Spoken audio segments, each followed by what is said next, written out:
terkait dengan penyimpanan yang ada di EC2. Jadi gimana sih untuk penyimpanan ada dalam EC2? Jadi di sini untuk penyimpanan untuk EC2 ada 2 jenis sebenarnya. Ada EBS dan ada Instant Store. Tuh, jadi gini, ketika kita berbicara tentang ketika kita berbicara tentang penyimpanan untuk EC2, jadi untuk EC2 ini dia butuh sebuah block storage. Nah, kebetulan untuk block storage ini ada 2 jenis. Oke, ada Amazon EBS dan ada Instant Store. Oke, kalau nanti EBS, nanti kita akan bahas sebenarnya untuk EBS akan kita bahas nanti sih sama Instant Store. Jadi kalau EBS itu dia lebih persistence untuk si datanya. Kalau Instant Store dia datanya nanti lebih ke sementara. Cuman di sini ya, di sini kita punya 2 tipe instance berdasarkan dari si block storage-nya. Ada 2 tipe instance ya, 2 tipe instance berdasarkan dari block storage-nya. Ada yang EBS back instance, ada Instant Store back instance.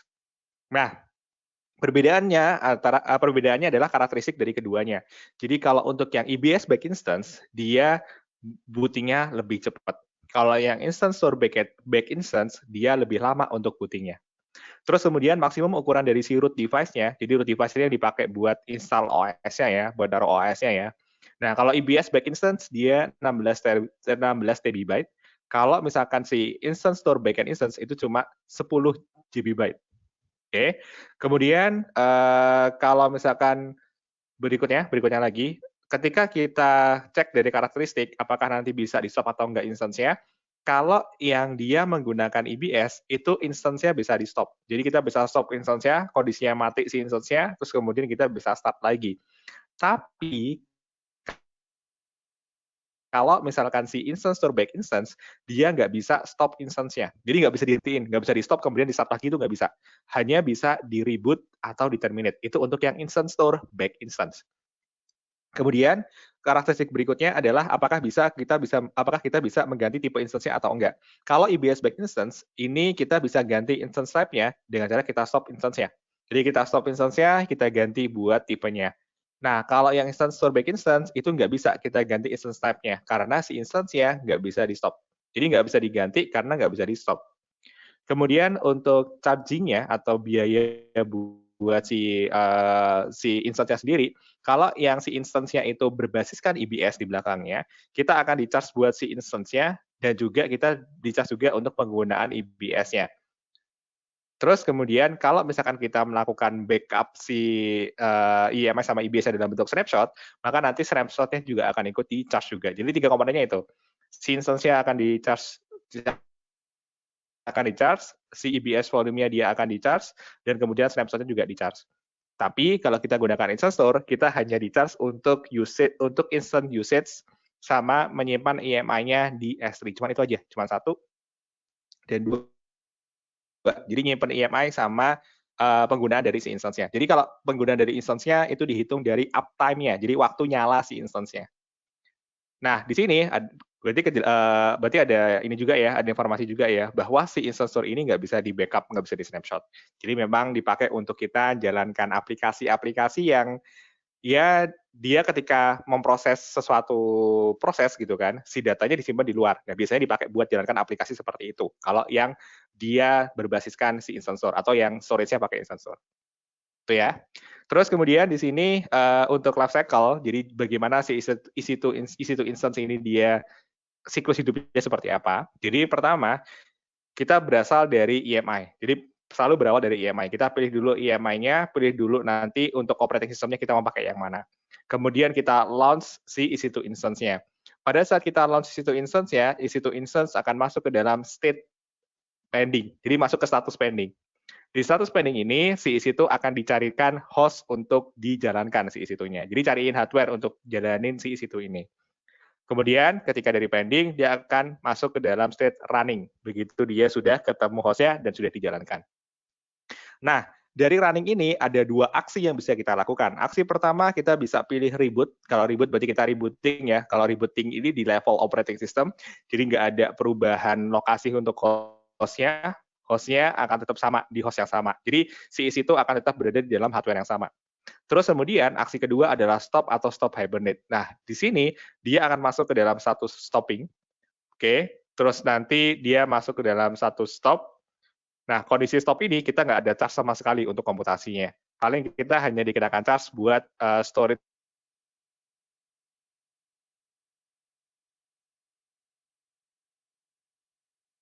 Kita start lagi, nanti masuk ke dalam state pending lagi, dicariin lagi hardware-nya. Terus kemudian nanti setelah masuk ke running, kita bisa lakukan terminate. Nah, kalau terminate di sini berarti kita hapus untuk si instance-nya. Oke, pada saat kita masuk ke terminate, dia akan masuk ke dalam shutting down, habis itu di terminate. Nah, kalau kita berbicara terminate, itu nggak harus yang running ya. Ketika si instance-nya dia, posisinya dia stop, oke, atau statusnya dia stop, maka nanti di situ juga kita bisa terminate atau hapus si instance-nya. Itu ya, itu untuk siklus hidup dari si EC2 instance. Nah, sekarang kalau kita mau bikin EMI yang baru, itu ada beberapa tahapan di sini. Jadi sempat dibahas ya, sempat saya sebutkan juga ya, bahwa nanti kita bisa membuat EMI untuk dipakai untuk kita sendiri kayak gitu. Jadi kalau misalkan kita nggak ketemu untuk EMI-nya, mungkin kita bisa konfigurasikan sendiri, kita bisa bikin EMI sendiri. Nah, di sini untuk cara bikin EMI-nya, jadi pertama, ini opsional ya, untuk import virtual machine dia opsional. Jadi kalau kita import virtual machine kita akan dijadikan EMI sih. Tapi itu opsional sifatnya, nggak harus. Yang jelas, pertama,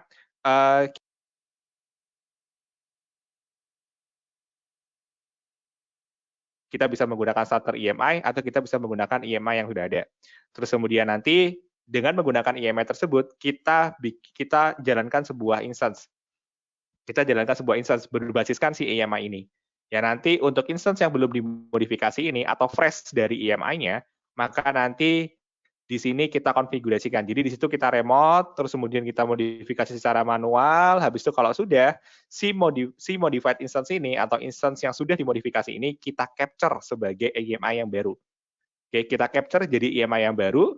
Oke, yang nanti di sini akan dibuatkan image yang baru. Terus nanti kalau sudah akan dibuatkan bundle atau instance bake ya nanti. Terus kemudian nanti si EMI ini dia bisa dikopikan ke region yang lain. Yang jelas ya, si EMI ini ya, si EMI ini dia levelnya adalah region. Jadi kalau kita buat EMI, ya dia hanya bisa dipakai untuk satu region itu. Kalau misalkan kita ingin gunakan di region yang lain, kita bisa copy EMI-nya ke region yang lainnya.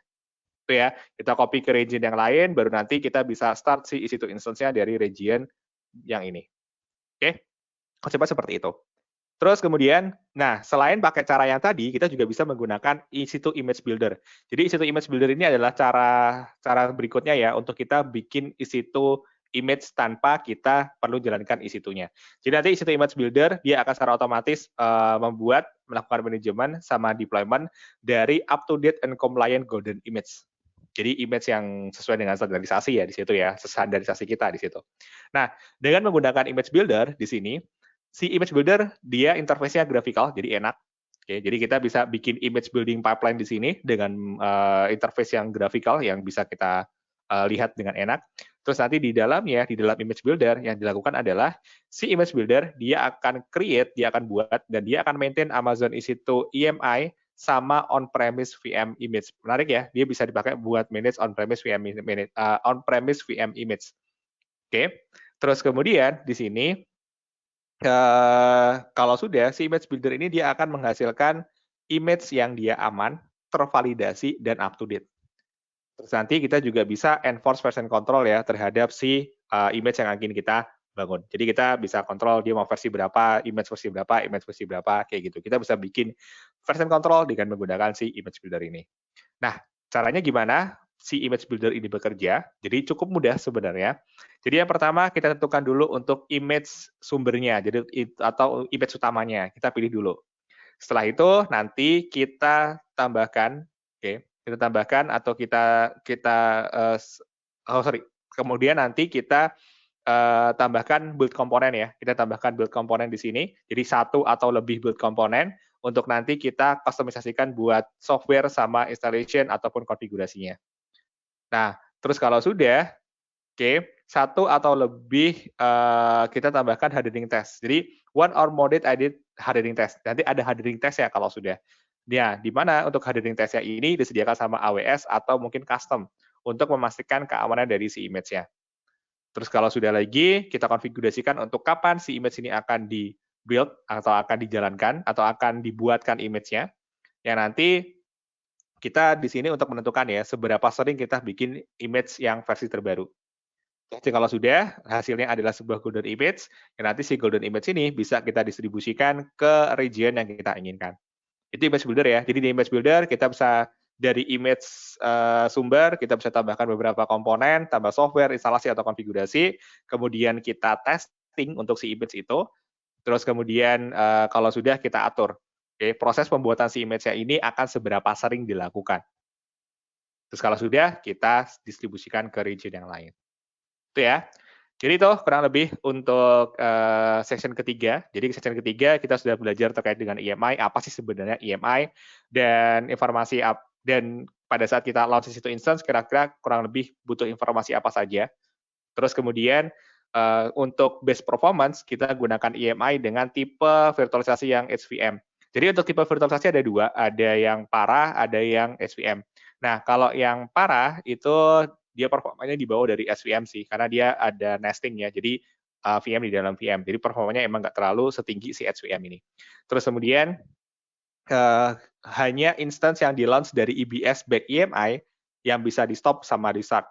Jadi kalau si EC2-nya atau si instance-nya dia menggunakan instance store back, jadi ibaratnya untuk root storage-nya atau tempat penyimpanan utama untuk OS-nya itu pakai instance store, itu nggak bisa di-stop sama di-start. Yang bisa di-stop sama di-start adalah ketika kita gunakan EC2 instance yang untuk root volume-nya ya, atau C-nya atau slash-nya itu ditaruh di EBS. Terus kemudian yang perlu diingat lagi adalah EMI itu available di dalam sebuah region in. Yang berarti kalau misalkan kita pengen gunakan EMI kita di region yang lain, kita harus copy dulu EMI-nya ke region yang lain. Lanjut, berikutnya ya, section keempat. Bagaimana kita bisa memilih EC2 instance type di sini. Nah, untuk EC2 dia sebenarnya ada spesifikasinya ada banyak ya, ada beda-beda untuk spesifikasinya, tipenya ada banyak di situ. Di mana untuk si tipe ini nanti bisa kita gunakan atau kita bisa pilih untuk kita sesuaikan dengan aplikasi atau workload yang seperti apa yang nanti akan dijalankan di EC2-nya. Jadi katakanlah saya ingin menjalankan machine learning nih gitu. Berarti kita gunakan EC2 instance type yang memang cocok atau sesuai untuk machine learning. Saya pengen bikin sebuah web application yang kecil nih, ya berarti kita gunakan ukuran yang kecil, gunakan tipe yang punya ukuran yang kecil, dan seterusnya. Jadi itu ya sebenarnya kenapa kita harus memilih EC2 instance type. Karena itu tadi, untuk disesuaikan dengan workload-nya supaya seefisien mungkin. Karena, ada karenanya, karena si EC2 instance type ini, di dalamnya itu ada konfigurasi CPU-nya, konfigurasi buat memorinya, konfigurasi buat storage-nya, dan buat network performance-nya juga. Oleh karena itu, penting banget untuk kita bisa memilih tipe EC2 instance yang tepat untuk menjalankan workload kita nantinya. Contoh di sini, kita punya sebuah instance type dengan nama M5DX large. Dengan spesifikasi vCPU-nya 4, memorinya 16 GB, terus kemudian untuk storage-nya 1 kali 150 NVMe SSD, dan untuk network performance-nya dia up to 10 Gbps. Yang nanti dilihat dari si naming ini, maka kita akan kelihatan spesifikasinya dan klasifikasinya seperti apa. Jadi family-nya adalah M, oke, generasinya adalah 5, jadi ini generasi yang kelima. Terus D ini adalah kapabilitas tambahannya di situ. Ada banyak sih nanti beda family beda-beda untuk kapabilitasnya di situ, kapabilitas tambahannya. Terus kemudian berikutnya ada ini ya. Berikutnya ada size atau ukuran dari si tipenya. Jadi nanti untuk masing-masing tipe atau masing-masing dari family generation sama additional capability itu bisa punya size yang beda-beda. Nah, size-nya nanti untuk start-nya juga tergantung ya, karena beda tipe itu beda sih untuk ukuran start-nya. Ada yang mulai dari yang nano, ada yang mulai dari large gitu. Beda-beda tiap tipenya. Nah, terus kemudian di sini untuk kita bisa sesuaikan dengan workload-nya, kita harus kenali dulu tipe-tipe dari si EC2 instance-nya. Jadi tipe yang pertama adalah general purpose instance type. Nah, general purpose instance type ini dia untuk rasio CPU dan memorinya itu balance. Oke, balance ya, hitungannya balance. Biasanya cocok untuk web atau application server, enterprise application, gaming server, caching fleet, analytic application, sama development atau test environment. Nah, untuk contoh dari instance type yang termasuk kategori general purpose, itu ada M5, ada M5 series, T3 series, sama A1. Terus berikutnya ada Compute Optimized Instance Type. Untuk Compute Optimized Instance Type di sini punya performa prosesor yang lebih tinggi dibandingkan dengan tipe yang lainnya. Di mana juga si Compute Optimized ini bakalan punya vCPU yang lebih banyak dibandingkan dengan yang lainnya. Dan memang cocoknya untuk batch processing, terus kemudian untuk distributed analytic, untuk HPC, high performance computing, untuk server engine, multiplayer gaming, video encoding, yang pokoknya dia butuh kinerja prosesor. Jadi kinerja prosesor yang lebih tinggi dibandingkan dengan tipe yang lainnya. Nah, untuk yang contohnya di sini yang pakai Compute Optimized adalah C5 dan C5N. Terus lanjut berikutnya, ada Memory Optimized. Kalau Memory Optimized itu berarti dia punya memori yang lebih besar ya dibandingkan dengan tipe yang lainnya. Nah, di sini biasanya dipakai buat in-memory cache, dipakai buat high performance database, sama big data analytic. Itu untuk yang memori. Contohnya di sini untuk tipenya ada R5, ada X1, ada HMI. Terus kemudian ada accelerated computing. Nah, untuk accelerated computing dia tipenya ada yang PG sama F, yang jelas nanti ada external compute device ya. Jadi pokoknya ada kayak inilah support compute gitu. Jadi kayak perangkat buat mensupport compute-nya atau mungkin ada perangkat compute yang lain. Oke. Yang nanti di sini bisa dipakai untuk mengakselerasi computing-nya. Contohnya dipakai buat machine learning, AI, HPC, sama grafik. Ini nanti kita bisa kita bisa atur di situ. Oke, kita bisa gunakan yang tipenya accelerated computing, yang memang benar-benar butuh komputasi yang tinggi.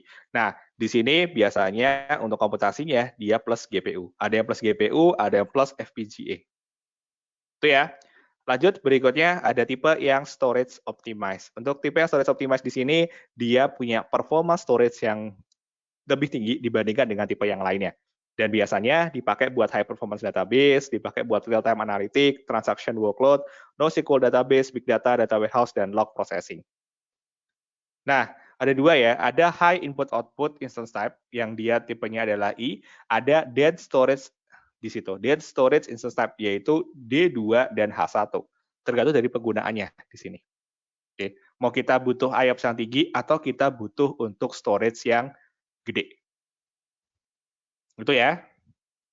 Itu jadi nanti ada banyak pilihan di situ, dan tipe-tipe dia ada banyak kategori dan ada beberapa tipe-tipe di dalam kategori itu, dan itu kita bisa milih di situ. Terus kemudian kalau ada pertanyaan, bagaimana kita bisa memilih suatu instance type mana yang cocok? Oke. Pertama, kita pilih instance type yang memenuhi dari sisi performance-nya dan juga memenuhi dari sisi cost-nya. Gitu. Jadi kita cari biasanya sih kalau kita udah sesuaikan dengan kebutuhan performanya, dia juga ikut sih sebenarnya untuk si cost-nya. Itu ya, kecuali kalau misalkan kita ada batasan cost-nya berapa, baru kita mungkin sedikit mengakali menggunakan peningkatan performa yang seperti apa. Oke. Terus kemudian ketika kita memilih sebuah instance, di EC2 console kita gunakan instance type page untuk filter karakteristik yang kita gunakan. Contohnya, kita direkomendasikan sama si AWS untuk menggunakan generasi instance yang baru. Oke, tujuannya apa? Supaya nanti punya better price to performance ratio. Terus kemudian, nanti kalau misalkan kita sudah punya sebuah instance, if you have an already existing instance, kita bisa dapat rekomendasi untuk optimalisasi si instance-nya dengan menggunakan AWS Compute Optimizer, atau kita bisa evaluasi based on atau berdasarkan rekomendasi yang dibaca-baca, kayak gitu. Itu ya. Itu. Jadi kalau kita mau bikin instance yang baru, kita bisa milih tipenya yang mana, kemudian nanti kita bisa pilih generasi yang mana. kalau kita mau meningkatkan performa dari si instance yang sudah ada, kita bisa gunakan AWS Compute Optimizer. Itu ya. Dan ada banyak sih sebenarnya, ada lebih dari 270 tipe instance di situ. Dan nanti kita pilih untuk yang paling tepat. Biasanya kalau misalkan ragu, kita lari ke general purpose, kita monitor hasilnya. Dari monitor hasil, di situ kelihatan penggunaan resource-nya paling besar di mana. Nah, baru dipindahkan untuk tipenya jadi tipe yang lain. Itu juga bisa. Cuman ingat ya, ada downtime-nya di situ. Lanjut, berikutnya. Ini adalah AWS Compute Optimizer, jadi salah satu service di sini atau fitur yang bisa dipakai untuk memberikan rekomendasi terhadap optimal instance type, instance size, sama auto scaling group configuration. Dia kasih saran untuk itu. Ya nanti dia akan melakukan analisa buat bentuk workload-nya seperti apa, terus kemudian nanti memberikan rekomendasinya dari situ. Dan juga dia mengklasifikasikan si instance finding-nya sebagai under provision, over provision, optimize, atau none. Jadi memang ada klasifikasinya sendiri. Itu ya. Jadi kurang lebih seperti itu. Kalau over provision berarti dia kelebihan. Oke. Terus kemudian ada optimize atau ada none. Kalau optimize itu sudah teroptimasi di situ. Oke. Terus kemudian ini untuk session keempat. Jadi session keempat, di sini EC2 instance type, dia menentukan konfigurasi dari CPU, memori, dan storage-nya, dan juga performa dari network-nya. Dan sebagai rekomendasi, pilih generasi yang baru di dalam sebuah family karena punya price to performance ratio yang lebih bagus. Dan juga kita bisa gunakan instance type page di Amazon EC2 Console dan AWS Compute Optimizer. Sorry. Kita bisa gunakan instance type page ya, jadi halaman instance type untuk tipe-tipe instance di Amazon EC2 Console dan AWS Compute Optimizer untuk mencari tahu. Oke, di situ tipe instance mana yang cocok dan sesuai untuk workload kita. Itu ya, lanjut kita ke section yang kelima. Kita gunakan user data untuk konfigur sebuah EC2 instance. Jadi di sini user data ya, user data di sini itu bukan data user, bukan. Jadi user data ini bisa dikatakan adalah sebuah launch script. Oke, jadi dia adalah sebuah script yang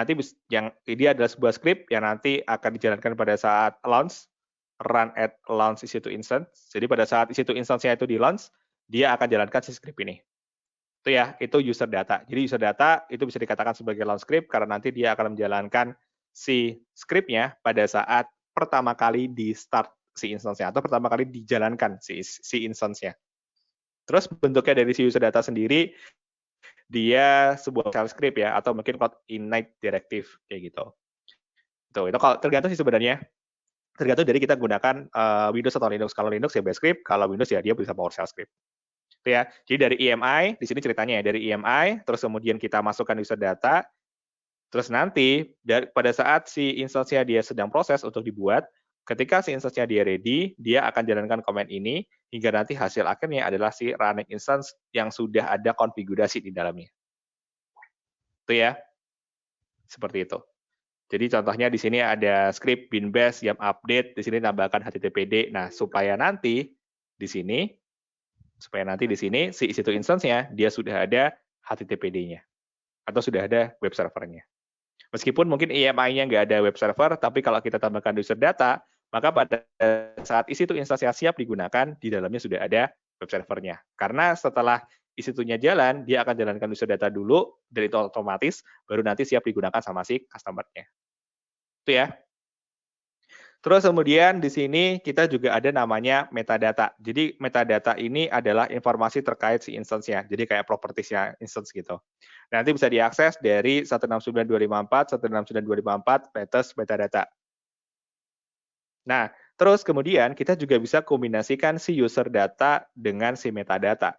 Tujuannya apa? Supaya user data dia bisa melakukan konfigurasi secara otomatis ya, yang nanti data-datanya atau informasi terkait dengan EC2-nya bisa didapatkan dari si instance-nya. Contoh, didapatkan dari metadatanya. Contoh di sini, kita ingin menjadikan si public hostname ini menjadi hostname dari si EC2 instance-nya. Caranya gimana? Di sini, kita bikin satu user data pada saat kita mau bikin EC2 instance-nya, terus kemudian nanti di dalam user data ini kita bikin user datanya sesuai dengan OS-nya. Kalau di Linux berarti kita bikin bash script. Ini bin bash yang update y, kemudian hostname-nya ini. Ya, di mana ini ya, ini adalah URL untuk ngambil metadata. Jadi ini adalah URL untuk ngambil metadata, dan URL ini adalah URL yang statis di situ. Dan kita bisa akses URL ini dari dalam si EC2 instance-nya, untuk kita bisa cari tahu spesifikasi dari si EC2-nya. Itu ya, jadi kurang lebih seperti itu. Terus kemudian berikutnya, untuk konfigurasi sebuah EC2 instance, nanti di sini ada dua cara ya. Kita bisa pakai EMI atau kita bisa pakai user data. Kalau kita ini ya, untuk bentuknya ada banyak sih. Jadi ada namanya fully baked EMI. Kalau fully baked EMI, jadi untuk konfigurasi operating system-nya, konfigurasi runtime-nya, dan bahkan codingan aplikasinya, itu ditaruh di dalam sebuah EMI. Jadi tinggal launch, tinggal nggak perlu konfigurasi tambahan. Kalau yang tipenya hybrid di sini, untuk operating system-nya dan application runtime-nya itu ada di dalam EMI-nya, terus kemudian nanti si aplikasinya itu mungkin posisinya ada di luar, di Git, atau mungkin di source code control yang lain, kayak gitu.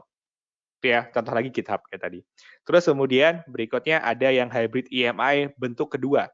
Kalau hybrid EMI bentuk kedua, itu cuma ada operating system-nya aja, terus nanti di situ yang dynamic at launch ya, jadi yang dibuatkan dengan menggunakan si user data itu adalah si runtime-nya, jadi dilakukan instalasi si runtime-nya, terus kemudian nanti di sini juga di-download buat application code-nya. Lalu yang terakhir ada Just Enough OS. Kalau Just Enough OS di sini untuk OS-nya itu tipis banget atau kecil banget. Terus kemudian nanti baru kita tambahkan application runtime-nya di atasnya, terus kemudian kita jalankan si aplikasinya. Itu ya. Jadi ada 4, fully baked EMI, hybrid EMI, ada 2 versi, sama just enough OS EMI. Itu ya.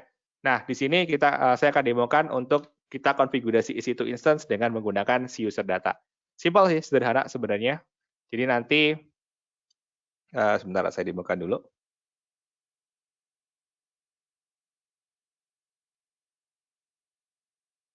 Ini ya, manajemen konsol dari si AWS, posisinya saya ada di Ohio, saya pengen bikin sebuah EC2 instance di sini.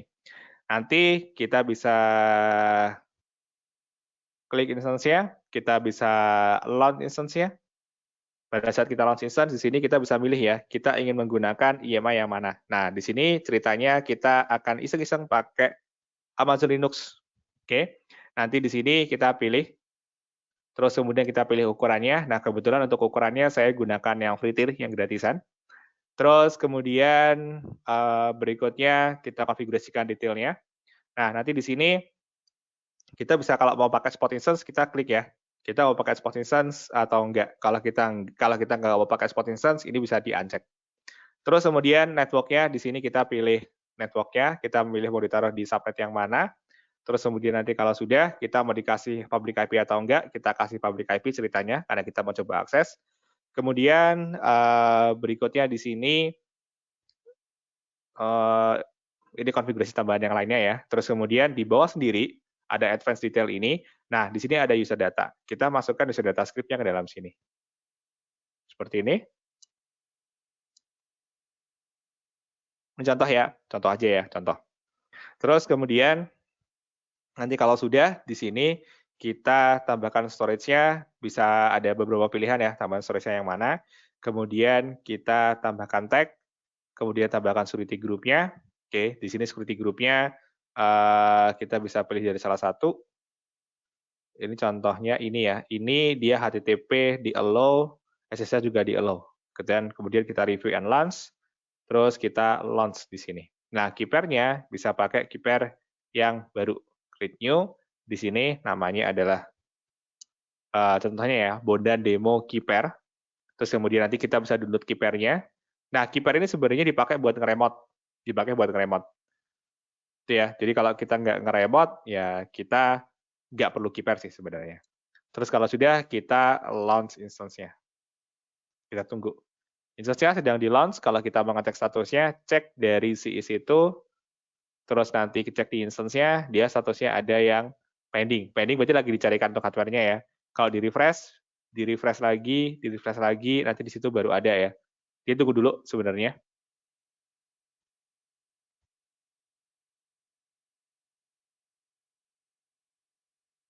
Oke, masih pending.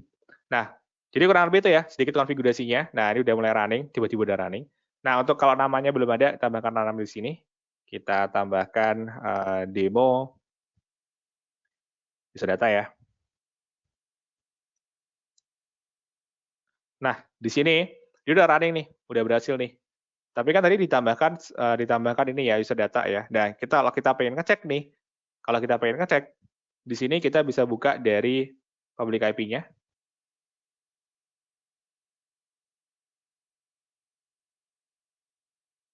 dari public DNS-nya bisa. Oke, terus di sini harusnya untuk alamatnya adalah ini ya, /phpinfo.php. Biasanya kalau misalkan masih lama di sini, dia masih proses untuk pembuatannya, untuk konfigurasinya, jadi belum selesai. Jadi biasanya ditunggu dulu sampai beberapa waktu, baru nanti dia bisa di-refresh. Itu sih contohnya ya. Contohnya untuk penggunaan user data. Ini kebetulan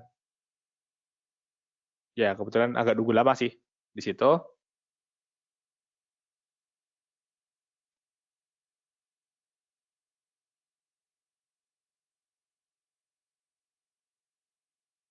Oke, jadi nanti ini ada beberapa informasi terkait dengan EC2-nya. Ya, buatnya gini sih kurang lebih untuk EC2.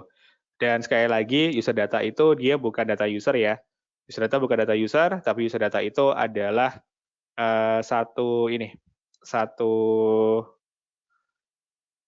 script yang nanti akan dijalankan pada saat si EC2 instance-nya pertama kali di-launch.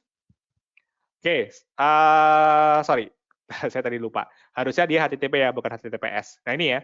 Jadi untuk EC2 instance tadi, dia sebenarnya dari Amazon Linux yang mentahan, yang nggak ada web servernya. Tapi dengan menggunakan si metadata, si user data, kita bisa menambahkan suatu start script atau launch script yang nanti si script itu akan dieksekusi pada saat EC2-nya pertama kali di launch. Dan pada saat setelah di launch, dieksekusi, dan ketika statusnya running, dia sudah bisa dijalankan dan dalamnya bisa kita cek sudah terinstall atau belum dengan cara kita cek via ini. Itu ya. Jadi kurang lebih seperti itu. Ingat user data dia adalah sebuah script yang akan dieksekusi pada saat kita bikin EC2 instance. Oke, lanjut berikutnya di sini untuk section 5 di sini, ingat user data bisa kita pakai untuk melakukan konfigurasi EC2 instance ketika kita launch. Terus kemudian nanti informasi terkait dengan si running instance itu kita bisa cek dari metadata. Dan ingat URL-nya 192.169.254/latest/metadata. Nah, kemudian kita bisa godok ya, atau kita bisa tambahkan konfigurasi ke dalam EMI untuk meningkatkan waktu pembuatan dari EMI. Tapi nanti di sini untuk mengurangi instance boot time-nya. Jadi booting-nya nggak perlu lama.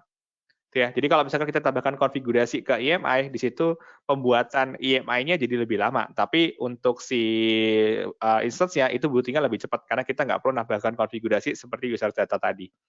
Oke, terus kemudian untuk konfigurasi instance dengan menggunakan user data, maka nanti dia akan mengurangkan waktu pembuatan dari si EMI-nya, tapi meningkatkan waktu booting dari si instance-nya.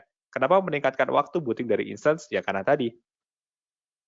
Oke, karena pada saat instansi yang pertama kali dijalankan, dia akan jalankan dulu user data, dan begitu user data selesai, baru bisa dipakai. Berbeda kalau misalkan sudah di dalam EMI-nya, itu lebih cepat biasanya. Jadi kita nggak perlu lagi untuk pakai user data dan sebagainya. Itu ya.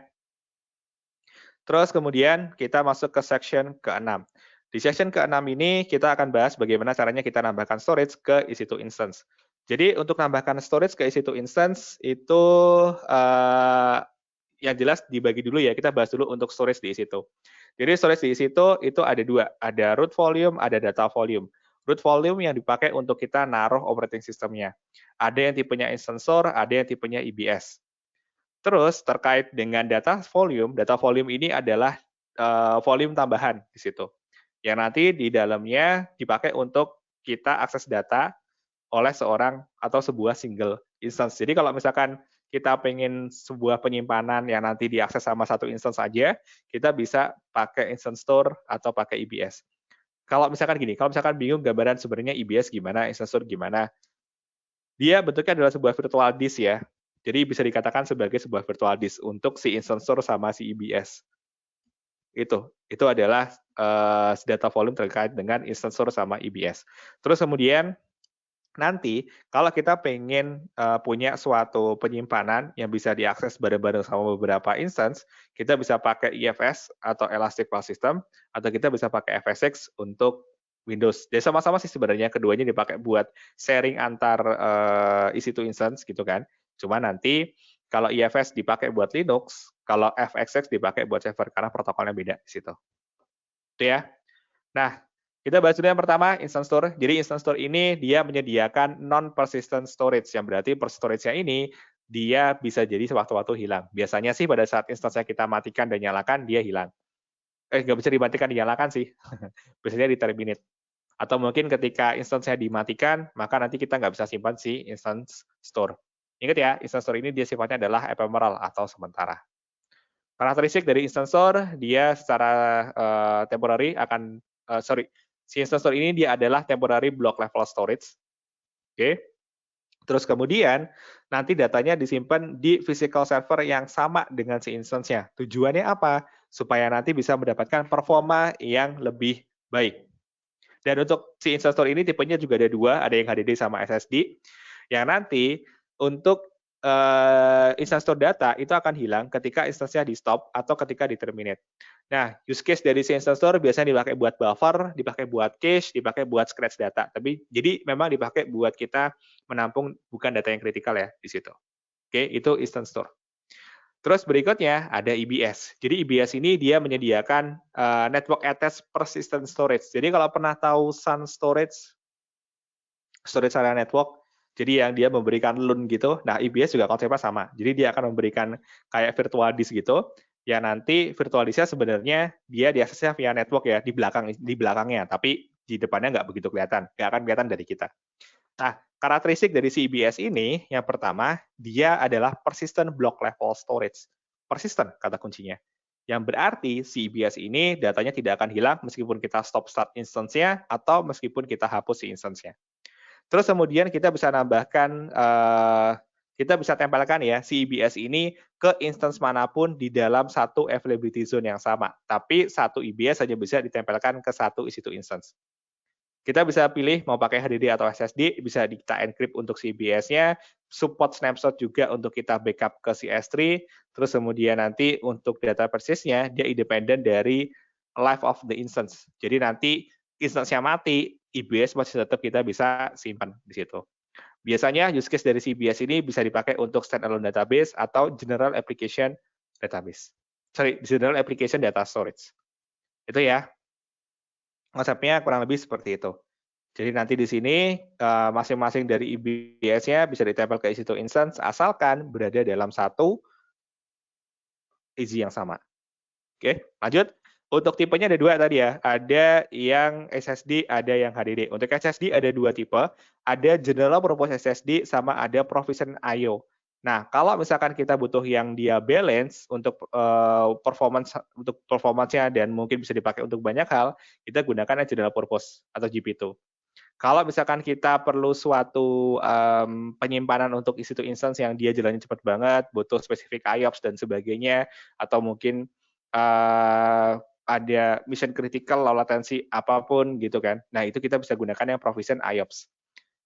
Jadi dari sini untuk provision IOPS, kita bisa menentukan storage yang digunakan berapa, terus kemudian nanti IOPS yang diinginkan berapa. Itu kita bisa lakukan dengan provision IOPS. Itu ya, biasanya dipakai untuk critical business application yang butuh IOPS performance yang stabil. Terus kemudian bisa dipakai buat database workload yang gede, bisa dipakai buat transaksional workload, dan bisa jadi boot volume untuk si yang SSD. Untuk yang HDD itu nggak bisa dijadikan sebagai boot volume. Dan HDD ini dia ada dua tipe, ada throughput optimized sama ada cold HDD. Kalau throughput optimized, dia adalah low cost volume type. Terus kemudian didesain mungkin memang untuk menyimpan data yang pada suatu waktu mungkin kita bisa akses, kayak gitu. Itu ya. Nah, untuk use case-nya biasanya dipakai buat streaming workload, dipakai buat big data, data warehouse, log processing, dan sekali lagi nggak bisa jadi buat volume. Kalau yang cold HDD, dia versi paling murahnya. Jadi didesain buat jarang untuk diakses, itu ya. Terus kemudian kemudian di sini, kalau untuk yang cold HDD, dia throughput-nya nggak terlalu gede. Jadi biasanya memang dipakai untuk kita nyimpen ini ya, nyimpen data-data yang kira-kira ya mungkin nanti bakal diakses tapi mungkin jarang. Kayak archive-archive lokal komputer gitu, kita bisa simpan di cold HDD. Itu ya. Jadi dari HDD ada dua, throughput optimized sama cold HDD. Kalau datanya masih banyak, masih tetap datang throughput optimized. Tapi kalau udah benar-benar ini, ya cold HDD. Oke, itu ya. Terus kemudian berikutnya, ada EBS Optimized Instance. EBS Optimized Instance di sini maksudnya adalah si instance-nya sudah dioptimalisasikan untuk penggunaan EBS-nya. Keuntungan untuk kita menggunakan EBS Optimized Instance yang pertama, menyediakan dedicated network connection to attach EBS volume. Jadi supaya lebih cepat. Terus kemudian benefitnya lagi meningkatkan input-output performance di sini, karena kita bisa atur juga ya di situ. Maksudnya performa di sini itu lebih ke performa dari ininya ya, dari si komunikasi dan sebagainya, pembentuk dari si EBS-nya. Terus kemudian additional performance is achieved by using Amazon EC2 Nitro-based instance type. Jadi kalau EC2-nya dia menggunakan yang tipenya Nitro gitu kan, dia sudah support untuk instance type itu. Dan untuk usage-nya, untuk EBS Optimized Instance Type, dia optimalisasinya itu di-enable by default untuk ininya ya, Optimized Instance Type-nya ya. Ada beberapa yang dia sudah aktif by default, ada beberapa yang harus kita aktifkan sih secara manual. Jadi kurang lebih ya seperti gambar ini. Jadi kalau kita gunakan EBS Optimized Instance, maka nanti dia punya dedicated network connection, nggak bakal campur dengan yang lainnya. Itu ya. Lanjut berikutnya, nah gimana caranya kita bisa sharing file system untuk EC2 instance. Jadi nanti di sini kita bisa menggunakan EBS. Nah, nanti kalau EBS ya bentuknya kayak virtual disk ya, kayak hard disk eksternal lah yang bisa bongkar pasang di situ. Cuman untuk EBS sendiri dia hanya bisa di-attach atau ditempelin ke satu instance. S3 bisa, kita bisa pakai buat sharing-sharing gitu, jadi storage yang sama gitu. Cuman nggak ideal. Karena apa? S3 itu diaksesnya dari internet. Dan kita nggak bisa kontrol alur komunikasinya atau request-nya sesuai dengan VPC atau yang lainnya. Kayak gitu. Jadi, karena lewat internet. Terus kemudian yang berikutnya, kita bisa gunakan EFS dan FSX untuk Windows yang nanti memenuhi kebutuhannya. Jadi kalau kita punya beberapa instance, pengen akses storage yang sama, bisa pakai EFS atau FSX. Cuma beda protokol aja di situ. Itu ya. Nah, kalau untuk EFS, dia adalah sebuah file system storage di situ. Jadi EFS itu Elastic File System. Nah, di sini dia fungsinya adalah untuk memberikan satu file system kepada EC2 instance. Nanti di-mounting di level operating system-nya si EC2 instance-nya. Itu ya. Dan EFS ini dia fully managed, memang di-handle semua sama si AWS. Scaling-nya pun juga otomatis, mau naik atau turun. Terus kemudian kapasitasnya dia petabyte, jadi bisa nyimpen data sampai ukuran petabyte, dan support untuk NFS protokol. Nanti kita bisa mounting file systemnya ke EC2 instance. Dan kompatibel dengan semua Linux-based EMI untuk EC2. Itu ya, itu untuk EFS. Berikutnya di sini, cara kerjanya adalah, atau biasanya yang paling sering di-sharing dulu ya. Jadi yang paling sering di-sharing atau workload atau aplikasi yang menggunakan EFS, ya pertama home directory, file system untuk enterprise application, application testing and development, database backup, web serving and content management, media workflow, sama big data analytics. Oke, contohnya itu ya. Jadi nanti kita bisa create sebuah mount point yang nanti bisa dipakai untuk di mounting. Jadi pakai sudo mount ini. Ini ada di Linux ya. Itu ya. Terus kemudian berikutnya ada FSX. Jadi FSX ini dia temannya dari si tadi IFS. Cuma bedanya kalau FSX ini dipakai untuk Windows File Server. Jadi komunikasinya memang dia menggunakan SMB ya. Jadi kalau IFS untuk komunikasinya protokolnya dia menggunakan NFS. Oke, kalau IFS pakainya NFS. Kalau si ini, oke, FSX, oke, itu dia menggunakan SMB untuk protokolnya. Oke, terus nanti ada DFS atau Distributed File System namespace sama DFS replication-nya, dan integrasi dengan dan juga bisa kita integrasikan dengan Microsoft Active Directory yang support Windows Access Control List atau ACL. Itu ya, jadi berarti kayak kita ya bermain dengan shared file system storage ya, dengan menggunakan dengan untuk satu EC2 instance, kurang lebih seperti itu. Itu ya. Jadi si FSX kurang lebih seperti itu. Oh ya, si FSX belakangnya dia di infrastrukturnya dia menggunakan SSD, jadi ya memang lebih cepat di situ. Itu ya, itu FSX. Terus kemudian ini untuk use case dari FSX sama untuk use case FSX untuk Windows File Server. Jadi nanti kita untuk penggunaan si FSX-nya dia support untuk broad set of Microsoft Windows workload ya. Jadi support untuk apapun yang kebanyakan yang terkait dengan Microsoft Windows workload. Jadi contohnya Home Directory, terus kemudian live and shift application workload di situ. Jadi kita pindahkan ya si workload aplikasinya. Terus untuk media entertainment workflow, untuk data analytic, untuk web serving sama content management, sama untuk software development environment. Jadi itu untuk FSX untuk itu. Jadi cocok juga untuk file server yang dia support, cocok untuk dijadikan Windows file server yang dia support workload ini. Oke. Terus itu untuk session yang ke-6. Jadi session yang ke-6 ada beberapa hal yang perlu dicatat. Jadi untuk storage option bagi si EC2 instance, di dalamnya ada instance store, ada EBS yang dia dua-duanya adalah block storage, ada EFS, Elastic File System yang bisa di-sharing ke beberapa EC2 instance. Terus kemudian ada FSX yang sama sebenarnya, cuma dia pakai Windows File Server.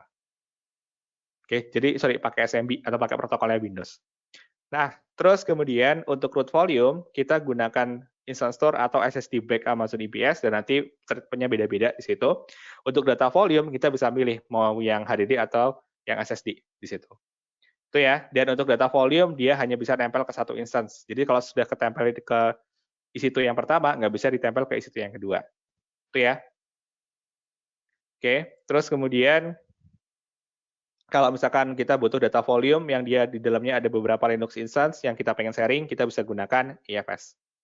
Itu ya. Terus kalau misalkan kita butuh data volume yang dia handle beberapa Microsoft Windows instance, kita gunakan FSX. Itu. Jadi EFS untuk Linux, FSX buat Windows. Itu ya. Nah, oke. Di sini berikutnya adalah lab-nya terkait dengan si IFS. Jadi nanti bisa dicoba ya untuk lab-nya. Oke, jadi lab-nya di sini IFS, coba untuk gimana cara bikin IFS. Jadi biasanya sih kalau kita mau bikin IFS, kita bikin dulu ya file system-nya, habis itu kita tentukan file system itu tuh nanti mau ditampilkan di mana, supaya nanti isi itu bisa mounting si targetnya. Jadi ibaratnya kayak bikin target ya. Jadi IFS bikin file system kemudian bikin target, nanti targetnya bisa ditunjukkan ke EC2 instance di situ supaya nanti di mounting sama si EC2 instance-nya. Itu sih untuk lab-nya. Jadi nanti untuk step by step untuk lab yang akan dikerjakan nanti ya di luar dari pertemuan ini ya. Pertama, buat security group untuk bisa akses ke IFS file system-nya dulu. Itu yang pertama. Yang kedua, kita buat IFS file system-nya. Kalau sudah. Terus kemudian yang ketiga, kita koneksikan EC2 instance-nya via SSH, kita konfigurasikan di level operating system-nya, supaya di mounting si IFS file system-nya, terus kemudian kita cek di situ. Itu ya. Jadi kurang lebih itu. Terus kemudian, nah ini. Berikutnya adalah guided lab untuk introducing Amazon Elastic File System, tapi ini dikerjakannya nanti ya, di luar dari pertemuan ini. Terus lanjut berikutnya. Kita akan bahas Amazon EC2 Pricing Option. Nah,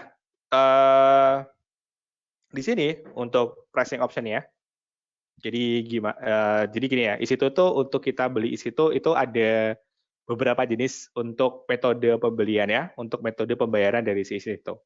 Nah, itu nanti kita bahas di section 7 kali ini. Nah, sebelum itu, mungkin saya minta waktunya sedikit untuk minum. Oke, jadi sebentar.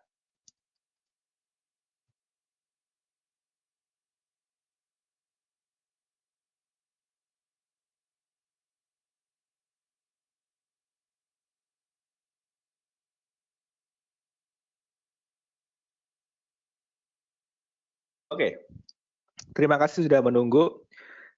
Uh, jadi saya lumayan haus ya, jadi saya minum dulu. Oke, terima kasih sudah menunggu. Kita lanjut ya ke yang berikutnya. Nah, berikutnya kita section 7 sekali lagi Amazon EC2 pricing option. Jadi ini adalah beberapa bentuk untuk gimana kita bisa membeli atau membayar si EC2 instance-nya. Jadi di sini untuk beberapa pricing option-nya, yang pertama kita ada on demand instance. Jadi kalau on demand instance ini yang default ya. Jadi ini adalah yang default pricing option-nya. Nah, kalau di sini, si on demand instance ini, kita hanya bayar compute capacity hanya pada saat kita jalankan si compute-nya. Jadi hanya pada saat kita jalankan si EC2-nya. Itu ya. Jadi pembayarannya bisa per second atau per hour. Kalau per second itu dipakai buat Linux, Amazon Linux gitu, atau Ubuntu itu per second. Kalau selain EMI yang itu, selain AMI yang 2 itu tadi, itu per hour. Jadi kayak Windows itu per jam. Terus kemudian Red Hat itu per jam. Itu ya. Dan juga kalau kita gunakan si on-demand instance ini, nggak perlu komitmen yang makan waktu atau nggak perlu komitmen jangka waktu panjang ya. Jadi pada saat kita butuh, kita bikin, kita nggak butuh, kita hapus. Nah, memang di sini untuk on-demand instance cocok untuk spiky workload atau workload experimentation. Itu. Yang kedua adalah reserve instance. Kalau untuk reserve instance ini nanti kayak kita beli kuota. Kayak kita beli kuota untuk penggunaan EC2 selama 1 tahun atau 3 tahun. Mirip kayak kita pakai kuota seluler ya. Pernah beli kuota seluler kan? Saya yakin pernah lah. Semua pernah beli paket data di situ. Nah, untuk pakai data seluler, biasanya dia ada paketan harian dan ada paketan bulanan di situ. Nah, kalau kita katakanlah ya, ingin membeli paketan yang bulanan, berarti kita pilih paketannya, kita beli paketannya untuk bulanan, yang nanti ketika kondisi dari penggunaan kuota bulanan itu terpenuhi, maka nanti ya kita masih ini ya di cover sama kuota yang kita beli tadi. Oke, jadi kayak kita beli kuota sebenarnya. Sekali lagi kayak kita beli kuota. Kita beli kuota internet 10 giga 1 bulan, contohnya ya, 10 giga 1 bulan. Terus kemudian di situ kita pakai nggak pakai, ya tetap kita harus bayar untuk yang pembelian kuota 10 giga itu. Itu ya. Nah, reserve instance konsepnya juga sama. Jadi kalau reserve instance ini nanti kita akan kayak beli kuota EC2 instance ya. Kita akan beli kuota resource untuk si EC2 instance-nya, yang nanti di situ nanti komitmennya adalah 1 atau 3 tahun. Jadi kita kayak beli kuota EC2 instance selama 1 atau 3 tahun. Yang berarti nanti dipakai nggak dipakai, ya kita kayak udah beli kuota 1 tahun atau 3 tahun. Ya tetap yang kita bayarkan adalah si kuota selama 1 atau 3 tahun itu. Itu ya. Jadi reserve instance itu biasanya dipakai untuk kita jalankan workload atau aplikasi yang dia bakalan jalan terus-terusan. Terus kemudian si reserve instance ini dia punya keuntungan, yaitu terkait dengan diskonnya. Yang nanti diskonnya bisa sampai up to 70% dibandingkan dengan on-demand instance. Itu ya, itu reserve instance. Terus kemudian berikutnya ada saving plan. Jadi kalau saving plan itu dia lebih fleksibel ya dibandingkan dengan reserve instance. Kalau reserve instance itu kan kita beli paketan EC2 instance selama 1 tahun, beli kuota EC2 instance selama 1 tahun atau 3 tahun, yang nanti untuk spesifikasi tertentu. Itu reserve instance. Nah, kalau saving plan itu sedikit berbeda. Jadi diskonnya kurang lebih sama kayak reserve instance, cuman lebih fleksibel aja. Cuman di sini ya, kita harus komitmen. Kira-kira nanti spending kita berapa? Oke, kira-kira nanti spending kita berapa di situ?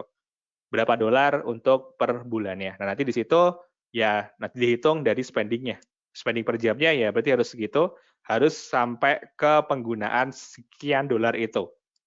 Kayak gitu. Jadi ibaratnya kayak, ini loh, saya punya budget sekian gitu. Saya punya budget sekian.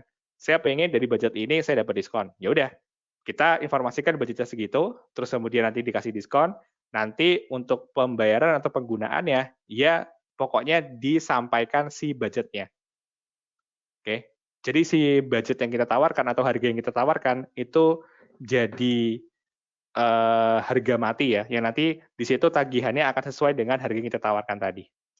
Oke, itu ya. Dan biasanya saving plan ini dia bisa dipakai untuk semua EC2 instance, bisa dipakai untuk Fargate dan Lambda workload. Jadi sekali lagi, saving plan ini kayak kita ngajukan besarnya penggunaan.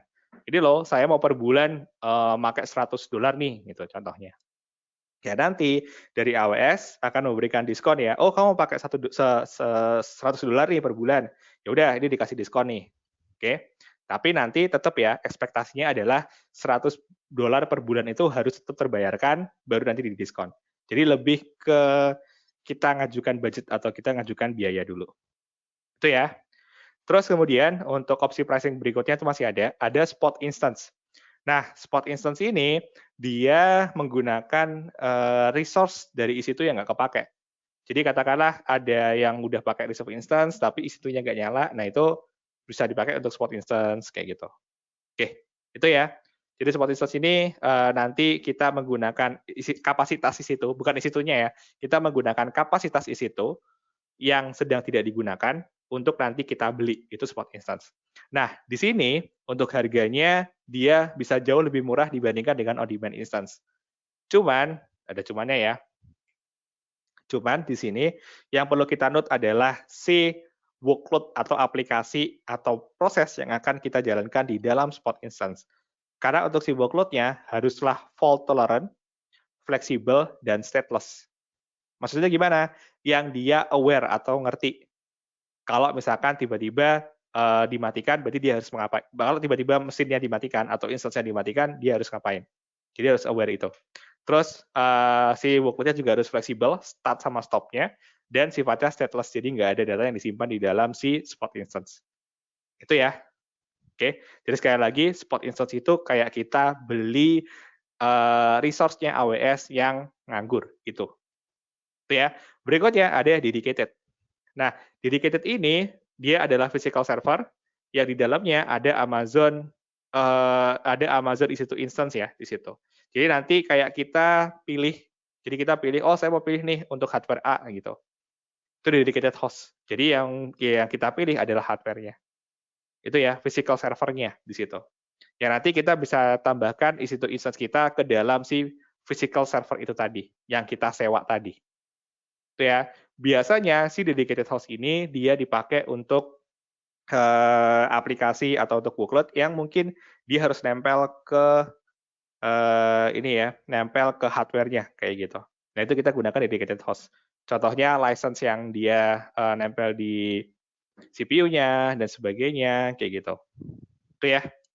Jadi biasanya bermain dengan software license sama compliance, sama compliance. Jadi kalau ada kebutuhan bahwa oke, infrastruktur Anda nggak boleh dicampur sama tenan yang lain gitu. Contohnya ada kebutuhan seperti itu, ya kita bisa saja implementasikan dengan menggunakan dedicated host. Jadi nanti di dalam hardware-nya itu atau host-nya itu ya cuma ada satu tenant aja di situ. Hanya ada satu customer aja di situ. Itu ya. Oke, di sini saya akan sedikit untuk memberikan demonstrasi terkait dengan spot instance history page. Jadi masuk lagi ke yang tadi ya. Oke, spot request. Nah, di sini ada request type-nya, dia fleet, capacity-nya berapa ini ya. Jadi kalau kita mau bikin tuh, kita tentukan dulu. Ini capacity-nya 0 of 1, jadi belum ada satu pun di situ. Nah, nanti kita bisa cek dari history ya, di sini ya. History di sini adalah informasi nanti di sini, kita akan jalankan EC2 instance yang seperti apa, atau ada aksi apa saja terkait dengan si spot instance-nya. Karena gini sih, spot instance itu dia, kalau kita mau bikin ya, itu kan dia bisa sewaktu-waktu di-terminate di situ. Nah, terus kemudian untuk spot instance juga, nanti dia sifatnya itu ini ya, harus yang fleksibel lah. Jadi bentuknya dia spot request, kita mesti request spot dulu sih. Kita request spot di situ, terus kemudian nanti kita tentukan kita mau spotnya itu di mana. Nanti kalau kita request spot instance-nya, nanti ya kurang lebih seperti ini sih. Jadi nanti di dalamnya mungkin ada beberapa spot instance yang jalan bebarengan. Itu ya. Dari action-nya kita bisa cancel request. Cuman di sini di sini ada error ya. Jadi kita cek di historinya dia ada error. Launch specification temporary blacklist. Jadi di blacklist nggak bisa dipakai. Contoh, ini beberapa contoh. Itu ya. Jadi kurang lebih seperti itu. Jadi kita request dulu untuk spotnya, nanti di situ kita tentukan kapasitasnya mau berapa, harganya berapa, gitu kan. Terus nanti kalau sudah kita bisa bermain dengan si spot instance-nya dari spot fleet-nya ini nanti. Kalau fleet ini berarti beberapa ya. Atau enggak kita bisa klik instance, kita launch instance-nya, terus kita pakai ini, terus nanti di sini instance detailnya, purchasing option-nya kita bisa milih ya, request spot instance, nanti di sini maksimum price-nya kita tentukan berapa di situ. Nah ini, harga, jadi gini, kalau kita menggunakan si spot instance ya, spot instance kan dia menggunakan resource-nya AWS yang nganggur di satu infrastruktur gitu kan. Nah, di situ berarti beda harga region, beda harga spot instance-nya. Terus spot instance ini untuk harganya juga tergantung dari harga permintaan pasar. Kalau permintaannya tinggi, berarti harganya juga tinggi. Itu ya. Dan nanti kita bisa tentukan untuk maksimum price-nya per jamnya. Jadi supaya nanti nggak berlebihan. Karena nanti untuk harga pasarnya kan dia bakal naik kan. Semakin banyak penggunaan, harga pasar semakin naik.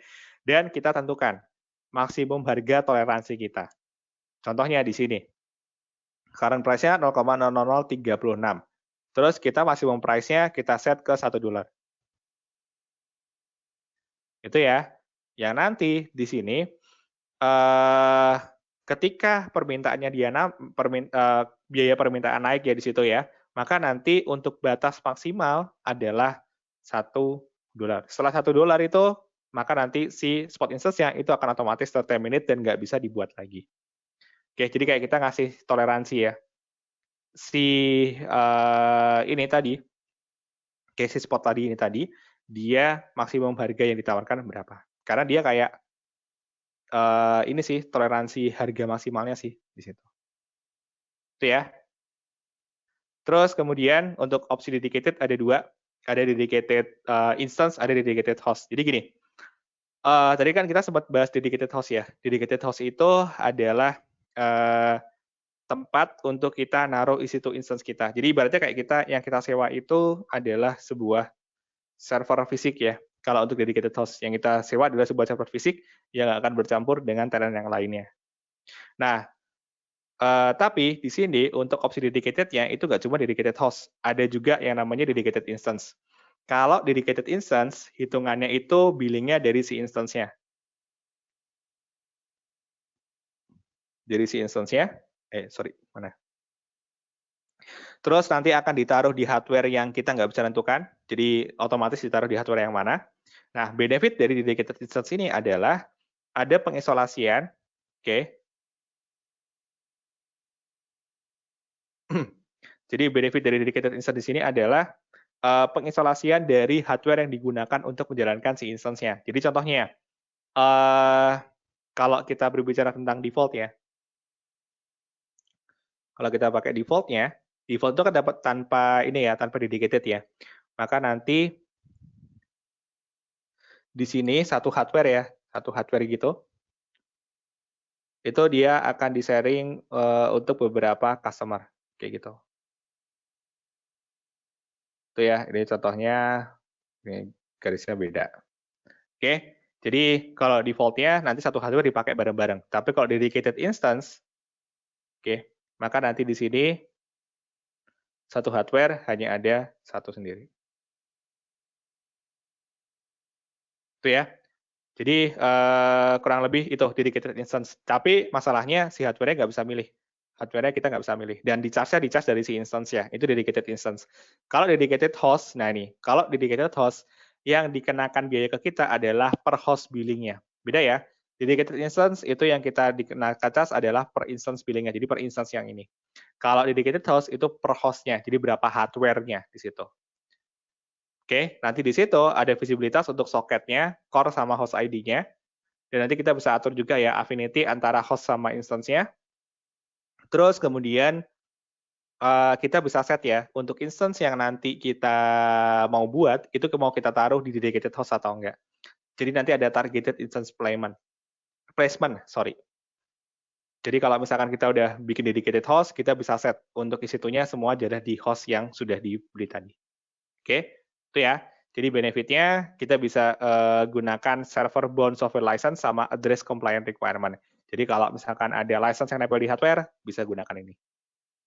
Lanjut, berikutnya untuk optimalisasi cost dari si itu kurang lebih ini ya. Kita bisa ganti, sebenarnya kita bisa kombinasikan sih antara tipe pricing yang mana. Kita metode pembeliannya seperti apa, kita bisa kombinasikan.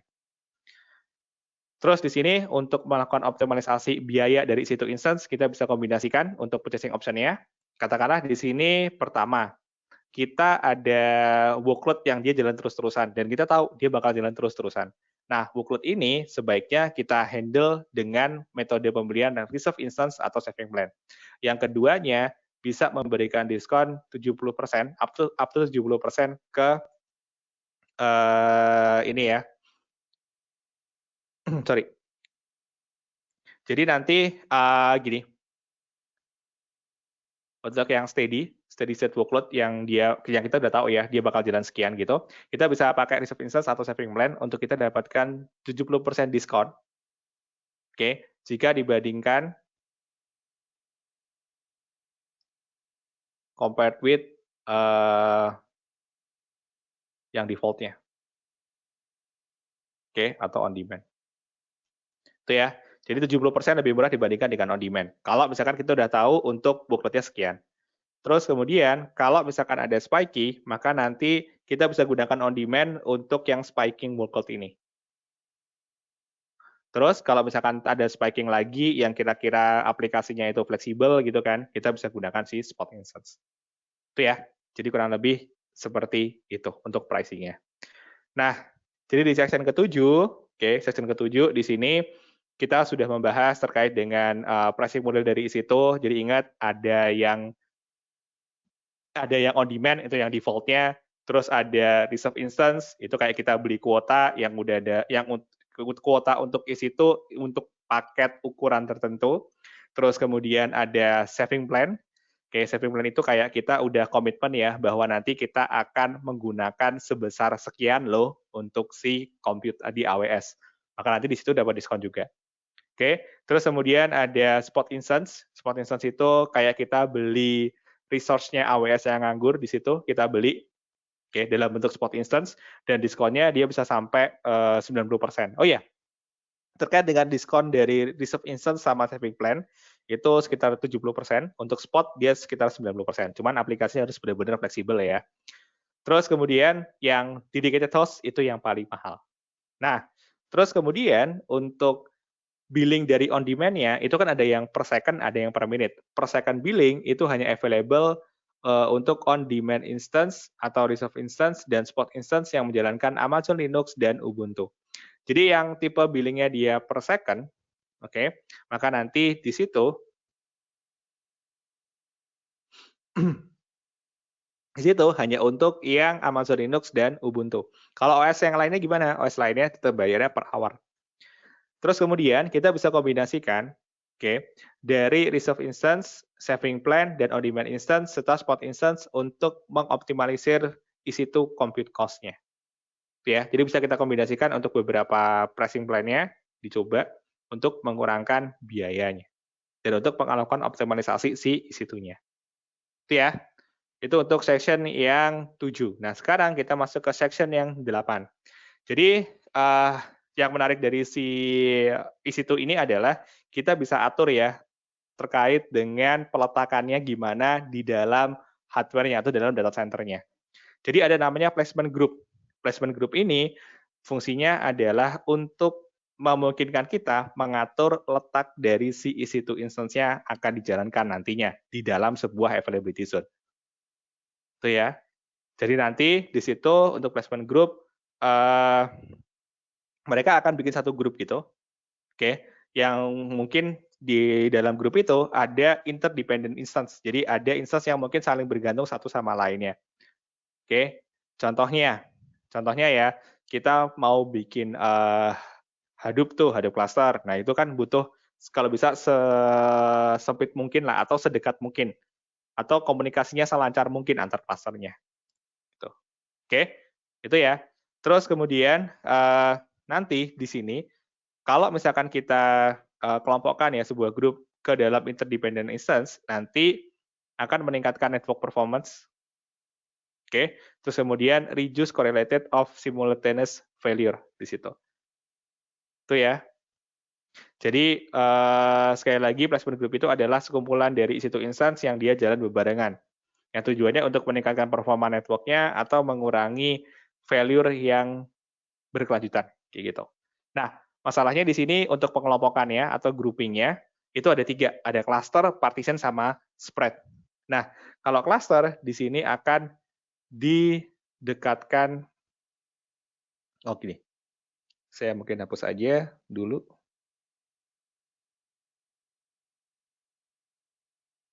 Jadi kalau yang cluster dia sedekat mungkin. Jadi untuk si hardware-nya, ya si hardware-nya nanti akan dicoba diusahakan sedekat mungkin diletakkan. Karena kita nggak bisa milih ya mau diletakkan sampai level mana. Terus kemudian ada partition. Partition ini juga sama, sedekat mungkin.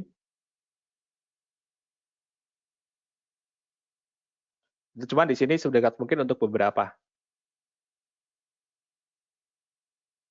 Oke ya, jadi kayak partition itu kayak kita gini, untuk satu partisi yang sama, satu partisi yang sama, maka nanti dia akan ditaruh di lokasi yang berdekatan. Tapi kalau beda partisi, di lokasi di berjauhan.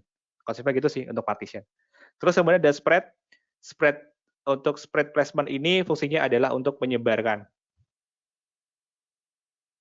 Oke, jadi menyebarkan si hardware-nya sehingga nanti ketika ada hardware failure di salah satu dari si hardware-nya, hardware yang lain nggak akan ikut kena kayak gitu. Itu spread. Itu ya. Jadi ada 3 strategi placement-nya. Untuk performa kita larinya ke cluster sama partition. Tapi kalau kita mau supaya lebih safe, lebih aman gitu, kita pakai yang spread. Jadi sekali lagi, spread itu nanti untuk penyebaran dari si instance-nya itu akan disebar sejauh mungkin antar membernya. Itu ya tujuannya supaya nanti kalau misalkan satu bermasalah nggak akan merembet ke yang lainnya. Nah, kemudian limitasi dari placement group, ini limitasinya ya, sebuah instance hanya bisa di-launch di satu placement group pada satu waktu. Itu yang pertama. Dan instance dengan tenancy of host nggak bisa di-launch di placement group di situ. Itu ya. Oke, jadi kalau misalkan kita ingin gunakan ketika kita ingin menggunakan placement group di sini ada beberapa limitasinya. Jadi sekali lagi, instance-nya jadi placement group itu hanya kita bisa kita konfigurasikan pada saat kita launch pertama kali. Terus kemudian instance dengan tenancy of host. Oke, jadi dengan tenancy of host di sini adalah dia pakai dedicated itu. Jadi kalau kita pakai yang opsi dedicated, maka si instance-nya itu nggak bisa di launch di dalam placement group. Oke. Ini ya, cluster placement group, jadi dia dipakai untuk kita meletakkan workload yang kira-kira butuh latensi rendah banget atau butuh performa yang tinggi. Kayak gitu. Oke, karena cluster placement group menyediakan low latency dan high packet per second network performance antara instance di satu availability zone yang sama. Jadi nanti kita bikin satu cluster placement group, kemudian di dalamnya ditambahkan instance, oke, dan diusahakan nanti sedekat mungkin. Itu ya.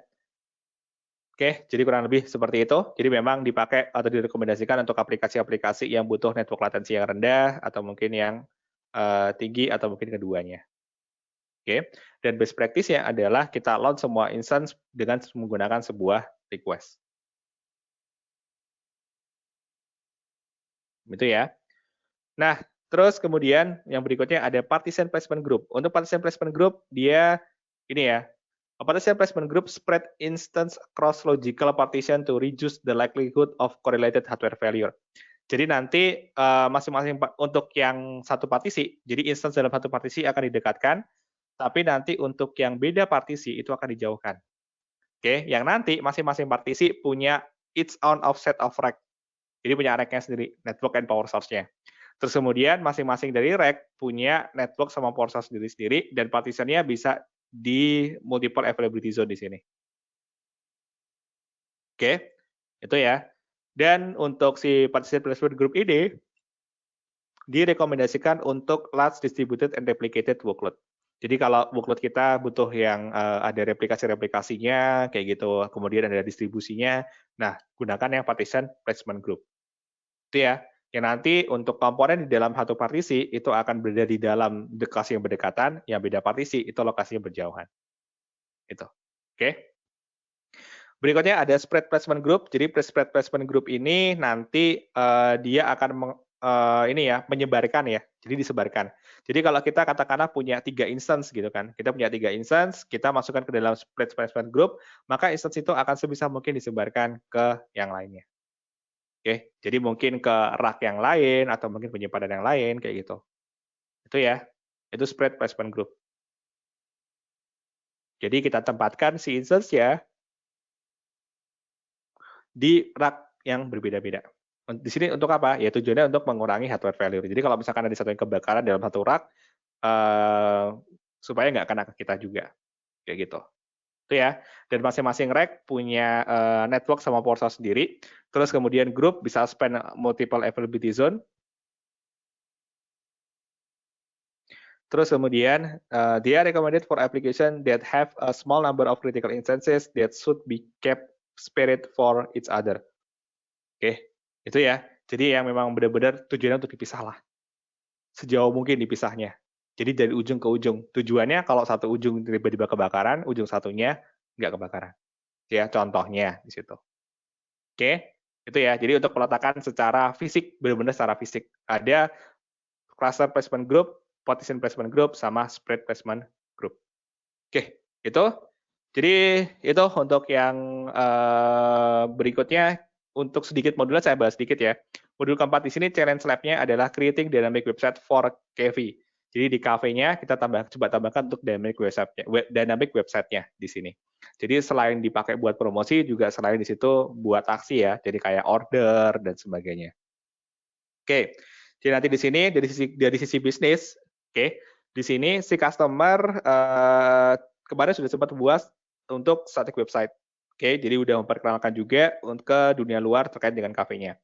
Nah, di sini ada kebutuhan di mana nanti harus maintain order history di situ. Jadi kita harus ada pencatatan terkait dengan ordernya dan harus disimpan di satu tempat.